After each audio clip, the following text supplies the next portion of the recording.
What is going on, guys? Welcome back to the channel.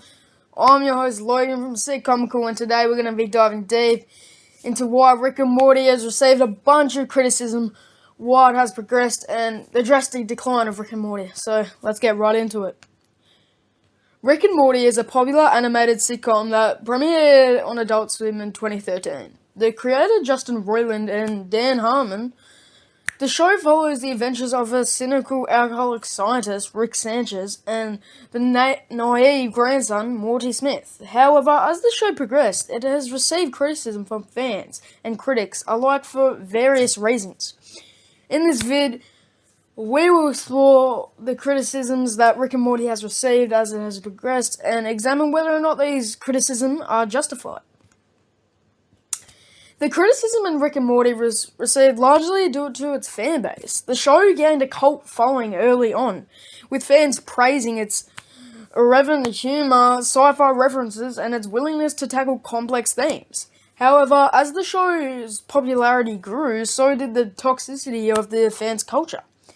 Fans would often harass creators, demand unrealistic expectations, and generally act entitled. This toxic behavior led to many fans distancing themselves from the show and criticizing it for being associated with such a toxic fan base. Another criticism that Rick and Morty has received as the show has declined in quality. As the show's progressed, many fans and critics argued with the show's writing had become too self-indulgent, relying too heavily on meta humor and obscure references rather than character development or plot. Some also argued that the show had lost its heart, becoming more nihilistic and cruel as it progressed.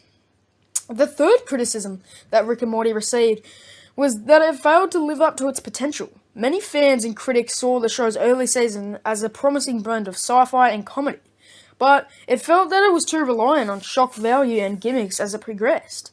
Some also argued that the show has become too predictable, relying on the same formula of Rick creates a problem, Morty tries to fix it, chaos ensues, without offering any new twists or surprises. While Rick and Morty has received a fair share of criticism, it's important to note that the show still has some fans and positive aspects. For example, the show's animation and voice acting are continually praised, and as many fans find the show's humor and sci-fi elements enjoyable. Additionally, some argue that the show's willingness to tackle complex themes like depression, anxiety, and instability is still commendable. In conclusion, Rick and Morty has definitely received its fair share of criticism as it's progressed, with fans and critics arguing that its decline in quality failed to live up to its potential and become too reliant on shock value and gimmicks. However, it's important to remember that the show still has its fans and positive aspects, that ultimately whether or not these criticisms are justified is a matter of personal opinion. As the show continues into its 7th season, it will be interesting to see how it addresses these criticisms and whether or not it can win back its more delusion fans. Anyway, I'm Logan from Sitcomical. Thank you for tuning in today. Press that like and sub button, and peace out.